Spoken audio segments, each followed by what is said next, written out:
As a nation, the British have a love affair with Spain. 12 million people a year come to worship its sun-kissed shores. In this series, I want to know what fascinates us about this country, and if there is more to Spain than meets the eye. I'm amazed.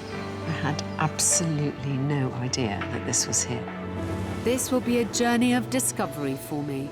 I did not expect this. Wow.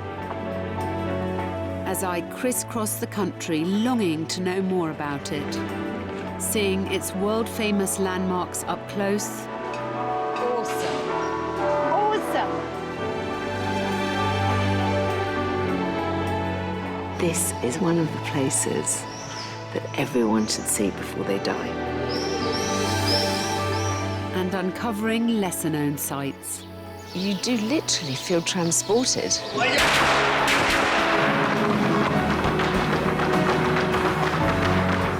As I experience this incredibly vibrant culture.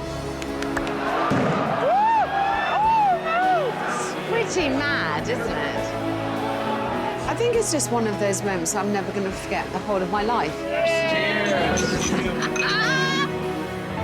There's nothing like this anywhere in the world.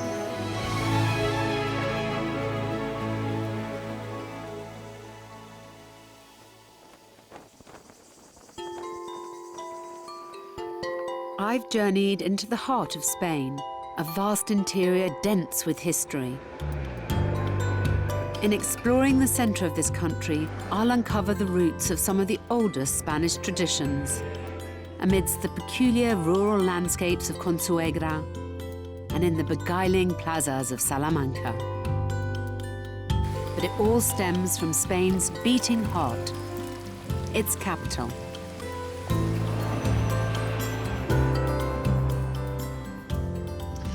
I've just arrived in Madrid. I've been here a couple of times before, and it's a city that I absolutely love. It feels very grown up and self-assured, and I'm really glad to be back here.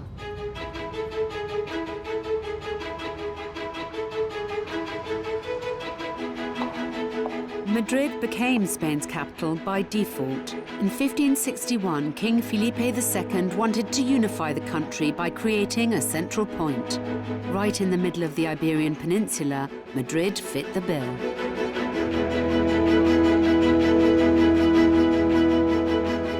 But despite the royals favouring the city, it took centuries to shake off its past as a poor town full of medieval mud huts and become what it is today, the third largest city in the European Union.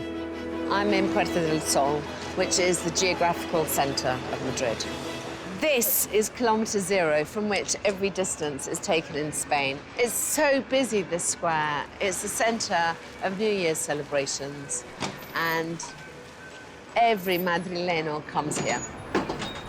Madrileño is what residents of the city call themselves, and it doesn't matter if you were born here or not.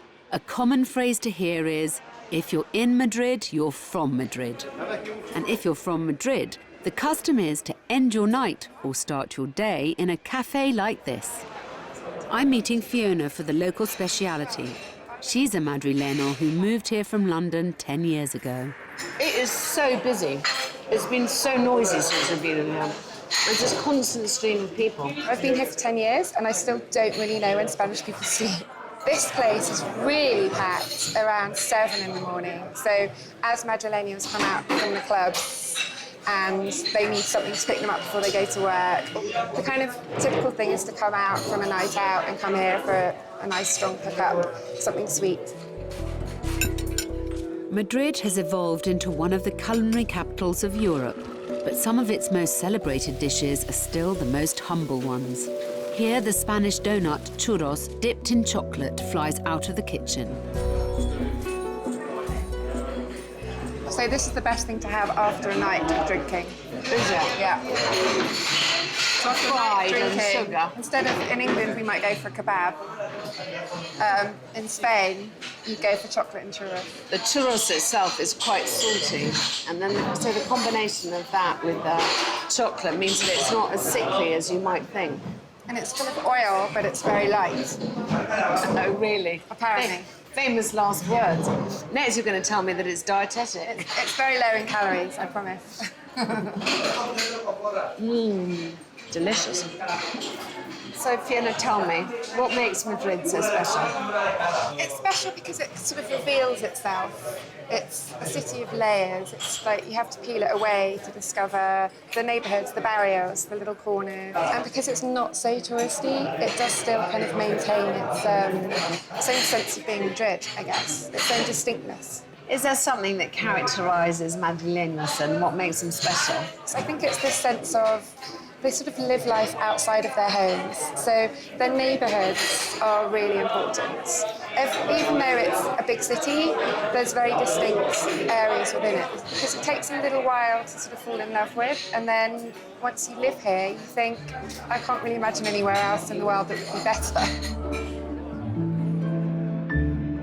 Madrid, often overlooked by the British, is the must-visit city for the Spanish, who recognise its historical significance in the evolution of their country.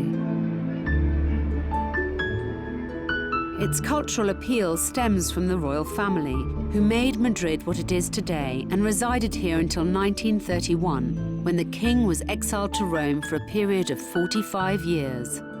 The influence of the monarchy remains. The Palacio Real is where King Juan Carlos signed the new Constitution of Spain in 1978 after Franco's death. It is one of the city's most visited landmarks. This is one of the biggest palaces in Europe, and quite frankly, it makes Buckingham Palace look a bit pathetic.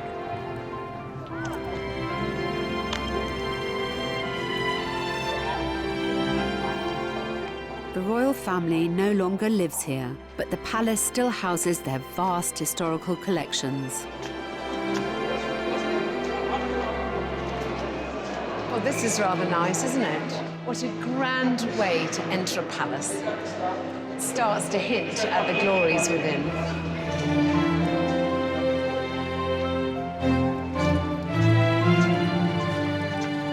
The enormous residence took 17 years to build. It has 3,000 rooms, 50 of which are open to visitors. You'd have to spend a whole day just here to really appreciate it. It's pretty impressive, though.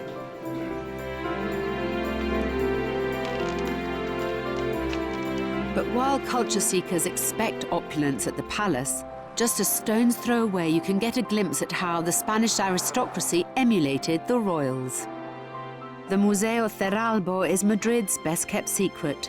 It's the home of a rather eccentric aristocrat of the 19th century.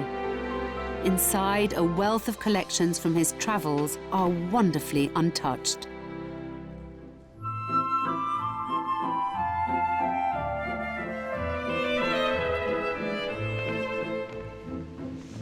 Wow! What an amazing place. This level of the house would have been the entertaining room. There would have been endless parties, receptions, balls. And it was all a big, big show. Certainly impressing me. This room just suggests to me various things that aren't quite right about my life, such as I don't have one of these. The Marqués of Cerralbo travelled the world and seemingly hoarded everything from sculptures to clocks, lamps to exquisite porcelains. Just the amount of decorative detail. The Murano glass. Look at this chandelier. Oh. The combination of everything is just, I don't know where to look first. Oh, the vase. Beautiful porcelain. The ceiling, the trompe-l'oeil. It may seem extravagant.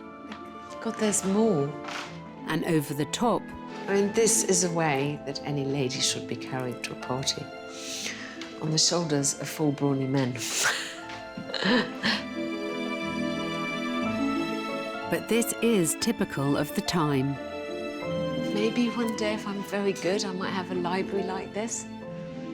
Oh. The Marqués of Cerralbo dedicated his life to preserving this moment in history.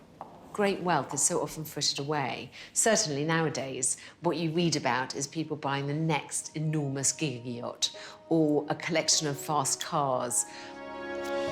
Things that last but a moment and then are gone, are superseded. What the Marqués de Cerralbo did was, with his incredible eclectic taste, collect all this stuff and save it for the nation. And what a worthy enterprise. Away from the mainstream tourist trail, free of crowds, this is a real find. I had no idea that this was here. This is a pretty well-kept secret in Madrid. I'm so glad I'm getting to see it. The overtly lavish lifestyles of the Spanish aristocrat may be a thing of the past, but there is one deep-rooted cultural spectacle that lives on, despite its brutality, as I'm about to discover.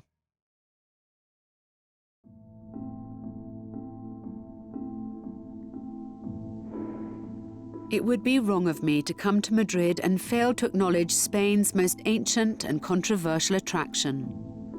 Corrida, the bullfight.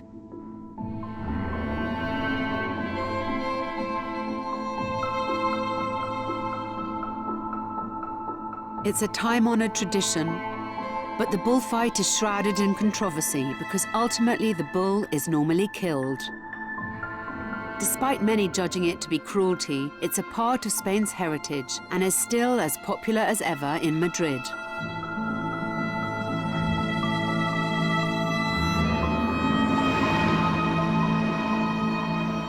The most skilled matadors are like movie stars in Spain, and the top ones can earn millions from performing around the world.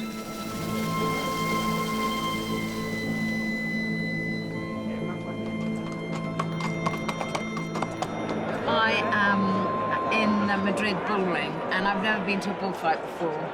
Although there's been a massive debate about the future of bullfighting throughout Spain, Madrid, in fact, has elevated bullfighting to the status of a protected art form. It is still incredibly popular, and with a much younger demographic than I was expecting. There is a real sense of occasion and excitement among the crowd, but I really don't know what to expect. I don't know. I've always been led to believe it is a true contest between man and beast. I expect to be very moved. Anytime blood is spilt, there is emotion, and I'm sure that that is why it's such an addictive thrill. You have to see this to understand Spain. Bullfighting is part of its DNA. Whatever you think about it personally, this is their culture, their tradition. 6:30, it's about to start. Through all the pomp and ceremony, there is a definite tension in the air, as the hours that follow are completely unpredictable.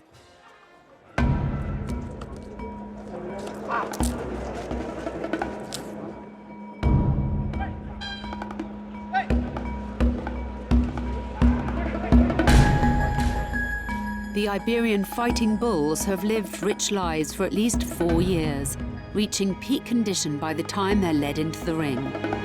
This is 650 kilos of pure rage.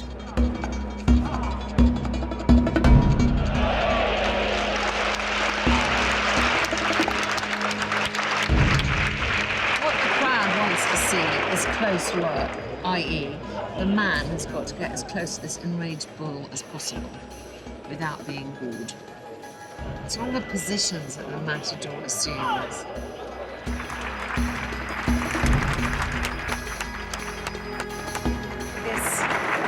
It's staying so close to the bull. It's just bonkers, actually. What?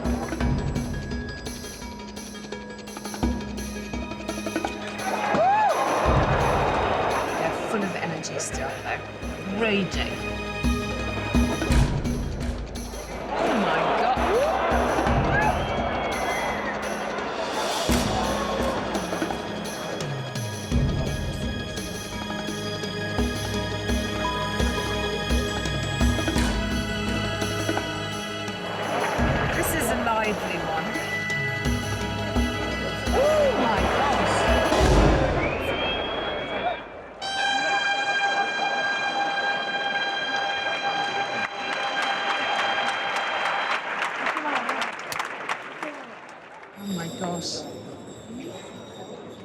This is a bit where he has to actually kill the bull.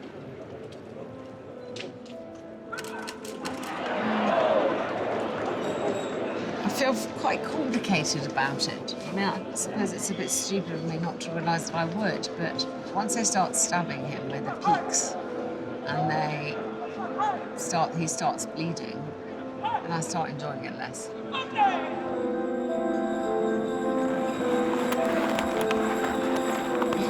find it astonishing that in this day and age, young men, and they start quite young, decide to go off and take this up as a lifestyle, as a career choice. I came into this event without any real understanding, but I wanted to see it for myself. I mean, I had to come to a bullfight. I've never done it before, and I've always wanted to. I'm glad I went. I have to say, though, it wasn't with unmixed feelings of joy that I experienced this, because although it was fun in the beginning, when the bull is fresh, I didn't particularly enjoy the end of it, I must admit. Of course, I understand the artistry, the sheer cojones of these guys, you know, in front of this animal with great big horns. But overall, having done it once, I'm not sure I'd be in a hurry to ever do it again. But I'm not leaving it there.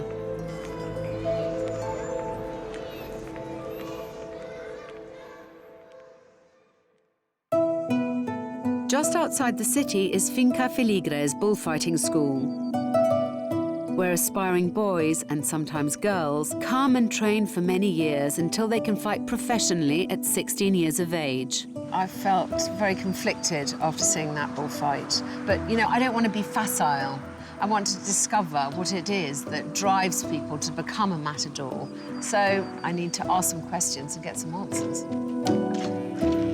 I want to understand why bullfighting is so important to Spanish culture. So I'm meeting Rogelio, who trained to be a matador from the age of 9. Thank you very much for meeting me, Rogelio. Hi. So, what is the position of the matador in today's society? Is it still very highly regarded? Is it a position of, I mean, do people look up to you? Is it, explain to me. Yeah, I think a lot of people watch the bullfighters like a hero. When I was a young boy, I remember when I started fighting that my first bullfighter I've seen, I watched the bullfighter and I said, that guy is a magician. Why he can fight a bull, make that things, be beautiful, be calm? For me, it was like a magic. It was an hero. Today, a lot of people here loves the bullfights, and it's very important to be a great bullfighter here in Spain. What is the psychology of a bullfight? I understand and I appreciate this long tradition, but I also know that it's very complex in today's society, that lots of people are against it. So I'd like to understand it so that I can appreciate it better. Okay, first of all, this is a tradition, okay? This is part of the life. We don't really enjoy to kill the bull, really, believe me. We try to make beautiful things with the bull. We try to make art. I know that sometimes it's difficult to know that an animal dies, a bull dies. But that bull is fighting for his life. And if he's a great bull, the president of the bullfight said that you forgive the life of the bull. Then the bull returns.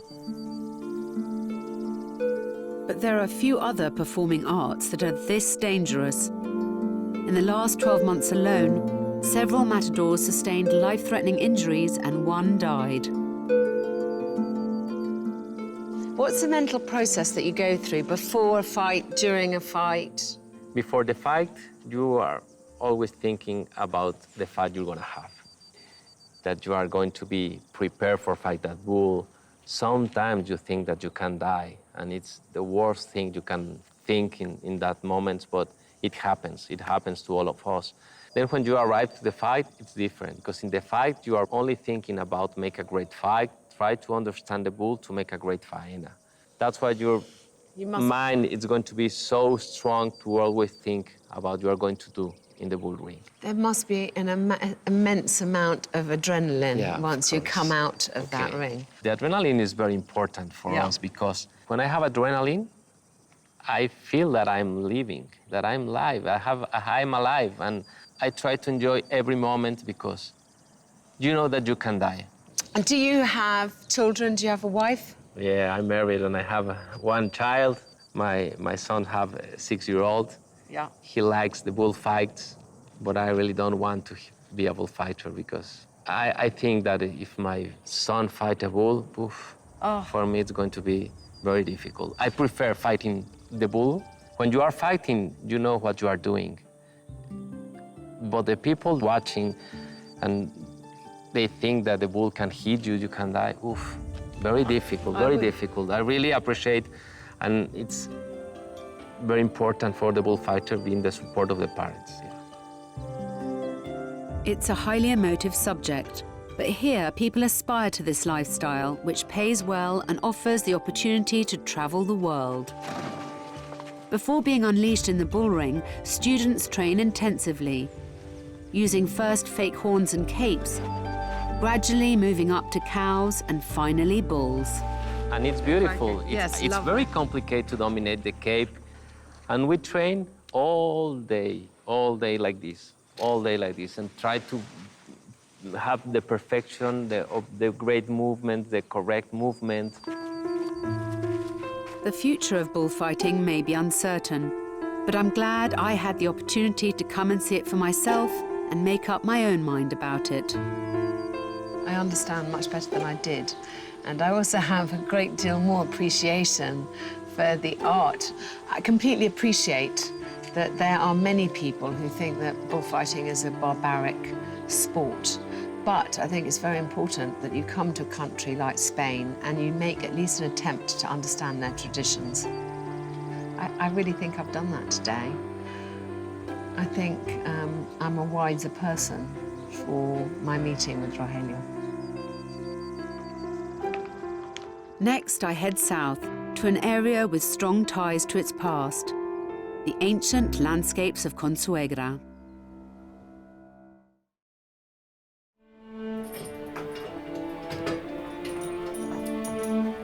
I've left behind the noise of Madrid and arrived somewhere altogether more serene and surreal. A place that inspired a scene in one of the most famous literary works ever to come out of Spain.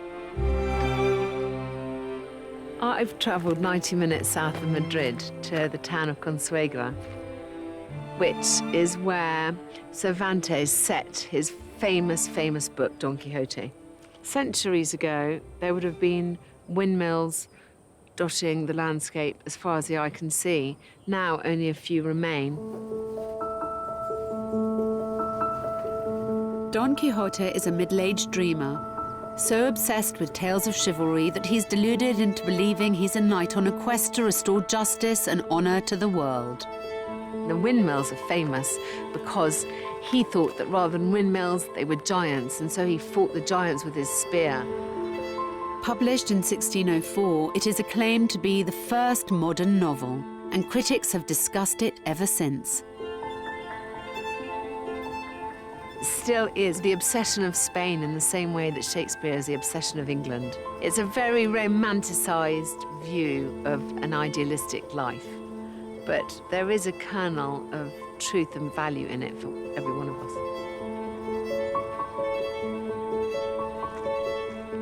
Don Quixote's ill-fated adventures are the reason why this peculiar landscape draws visitors. And many Japanese believe he was a samurai, fighting these giant windmills. Out of these remaining structures, only one is fully functioning now. Fernando was part of a team who restored the 300-year-old Rocío mill 3 years ago.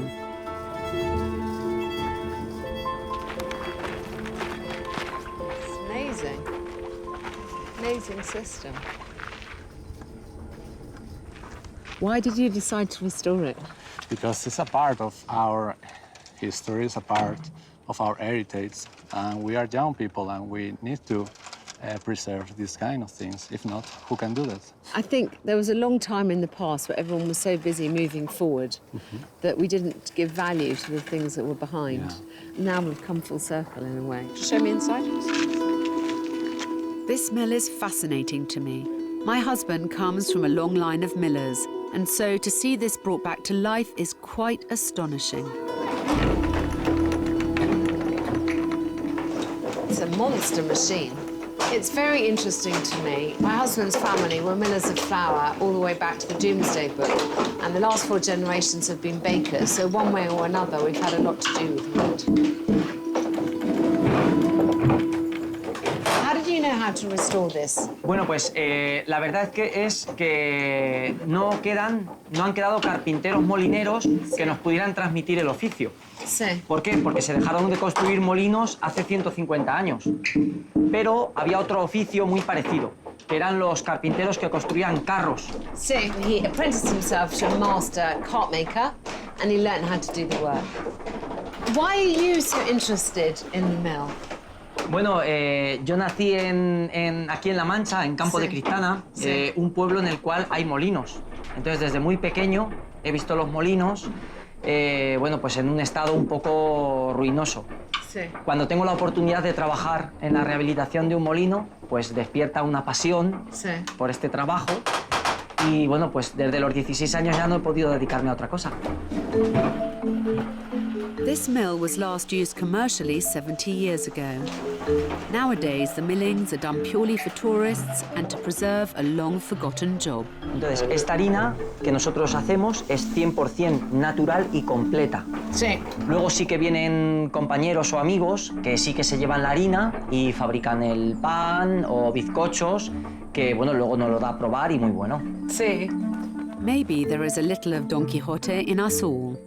This is, had no state support. It's a group of friends who decided to do this wonderful thing and to bring the past to life because they understood the value that it has historically. They certainly attempted to live their dream and they've achieved it.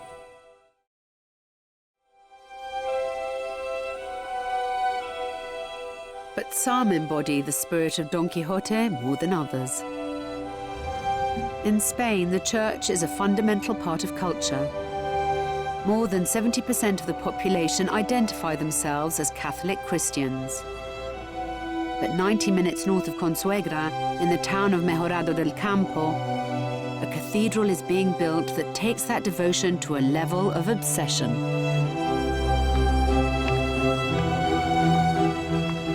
This enormous structure is built from recycled materials: wood, glass, even tomato tins.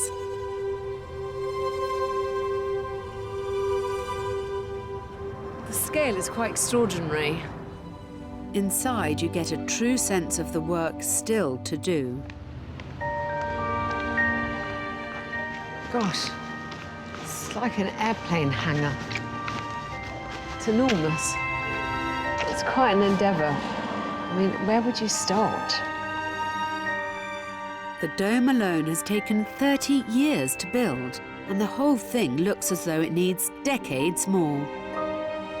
But what's incredible is that all this is actually the work of one man, and he's a 92-year-old former monk. Described as a modern-day Don Quixote, Don Justo doesn't speak to many people, but he's agreed to talk to me. Hola. Don Justo, yo soy Alex. Don Justo, explain to me how this came about. Why did you build this? Bueno, yo he tenido una madre que era muy piadosa, amaba la iglesia. Sí. Y cuando yo tuve 27 años, me marché al convento. Sí.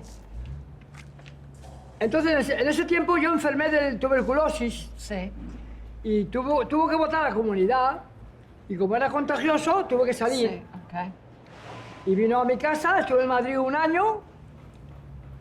Y ya, mi madre ya me trajo al pueblo. Y ya, como yo tenía una propiedad de mi padre, que es una herencia, pues empecé a replantear hacer la iglesia. He got out of hospital and started building this in 1961. So he's been building it 55 years.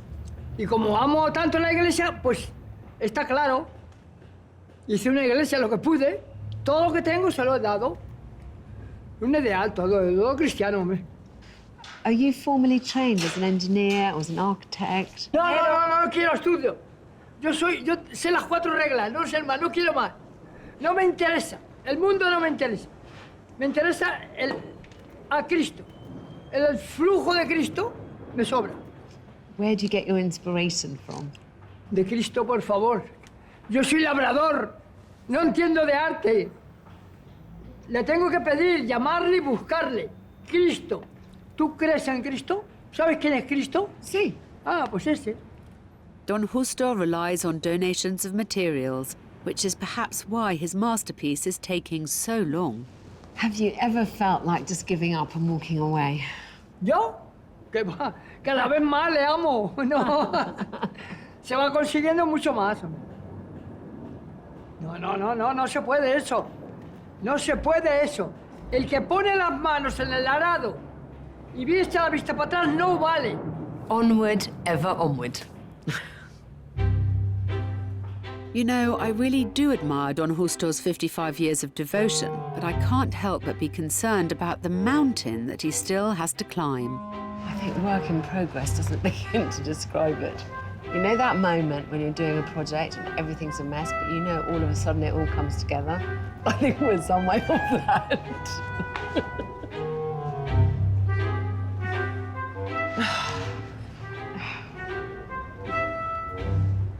I'm really struggling with this. I mean, there's definitely lovely ideas. Like, I can see those stained glass windows may one day look nice. But I just kind of can't get why he just wouldn't finish one stained glass window before moving on to the next one. It's really frustrating. I mean, gosh, do I feel Virgoan at this point? I feel it's making me quite anxious, just the sheer scale of the disorder.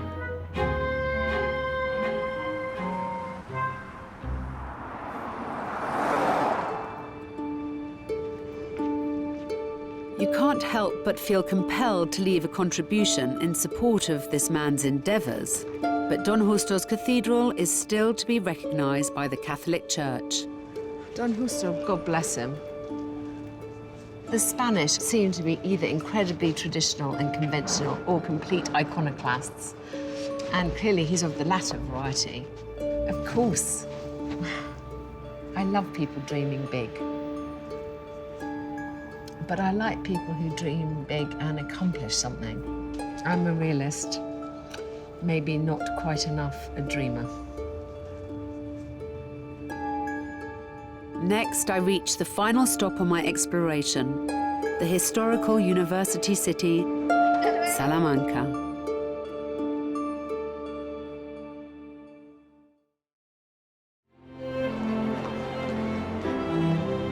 My journey through the heart of Spain has taken me to my final point, 2 hours west of Madrid, the enchanting city of Salamanca.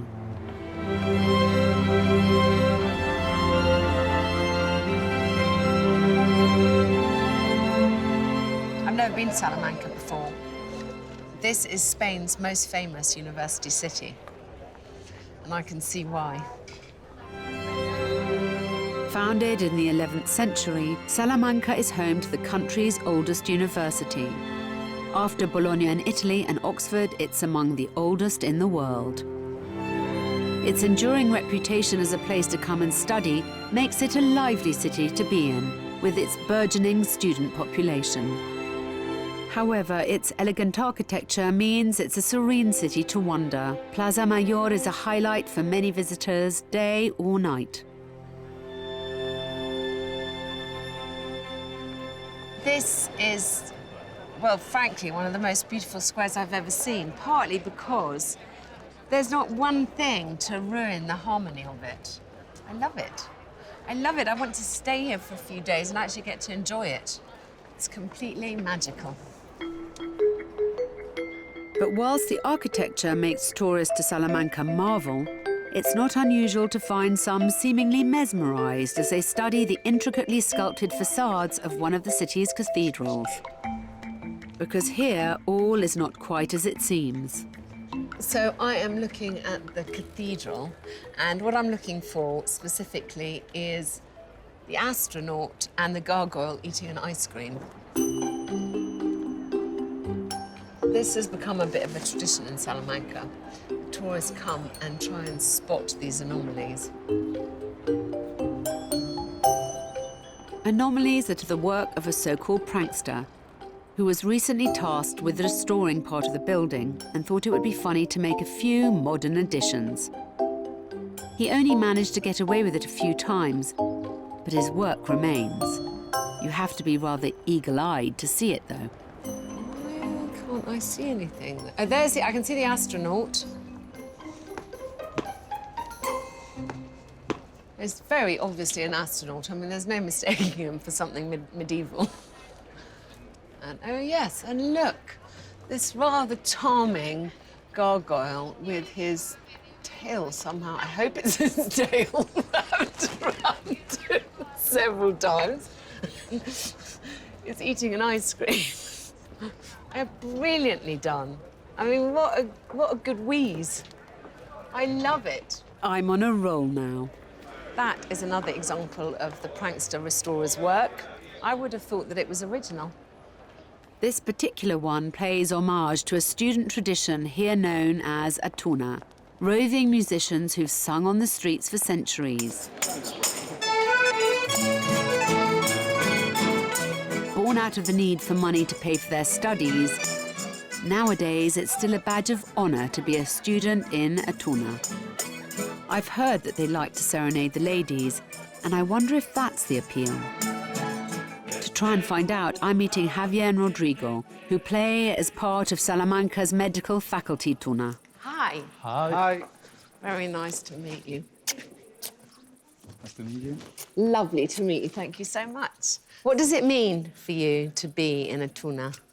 It's so many things. I mean, for me, the most important thing is the brotherhood, because we travel together, and we play music together, we party together. So first of all, it has to be the music, but later you start to discover another things that you love it.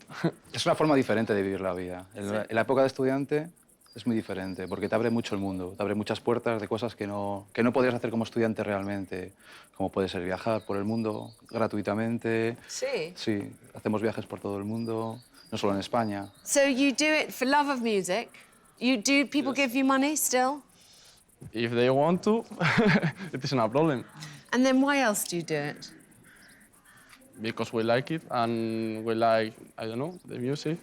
Does it make you popular with the women? Sometimes. Que la tuna es lo más importante, porque la tuna básicamente es para rondar mujeres en los balcones. Oh, I see. Now the truth comes out. Aha! Actually, most people come and join one of these things so that they can pull. It seems many find the 17th century costume rather appealing. You have to have a nicely turned leg to wear something like that. I like it. Yeah, very nice. Do you think so? Yes, I do think so. I think so. I think so. The unofficial motto of the tuna in Salamanca is, one must look for life. Perhaps they should add, and love. Can't wait to see it. Seeing a tuna play in Salamanca is all a part of the experience, and you're most likely to catch them serenading tourists in Plaza Mayor, which takes on a fittingly romantic glow at night. Apparently, it's easy to become spellbound by their ensemble of traditional Spanish, Portuguese, and Latin American love songs.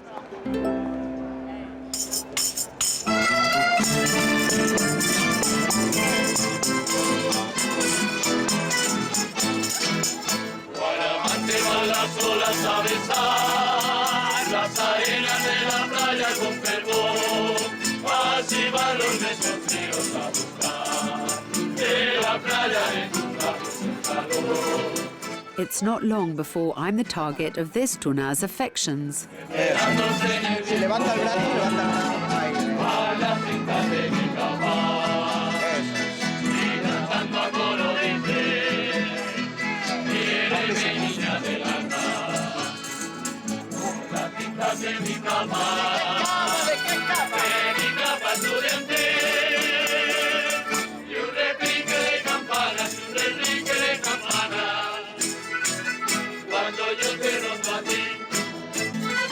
Here he comes again. Vamos a bailar un poquito. Eso es. Vamos a ver. Con las cintas de mi cama. Bueno, no bailan mal, ¿eh? Para ser británica. He's a trier, I'll give him that. ¿De qué parte de Londres eres? De Londres. De Londres. En Londres no bailan las mujeres así, te bailan muy bien. De mi capa estudiantil y un repique de campanas, y un repique de campanas. Cuando yo te rompa Bravi, bravi, bravi. So good. What's not to like? ¿Pesa un poco? ¿Es pesada? ¿Cómo? La capa, pesa. Sí, pesa. Es para que las mujeres no se escapen. Tú le pones la capa y la mujer no se vaya. He said, is it heavy, the cake? And he said, it's so that the woman can't get away. I think I pulled. My husband needn't worry, though. Gosh, what an amazing end to this part of my Spain trip. To end in this stunning university city with these really fun guys. I was warned that the Spanish really know how to have fun, and so I found it. Of all the places I've been to so far, this part of Spain has intrigued me the most. When you journey to its heart, you're exposed to so many layers of history still wonderfully preserved. The thing that always fascinates me is people who battle so hard to keep traditions alive, and also that the people who are passionate about what they do transmit their passion so fervently. I think what I take away from this is to just live every moment and to appreciate what you have and not be scared to think big.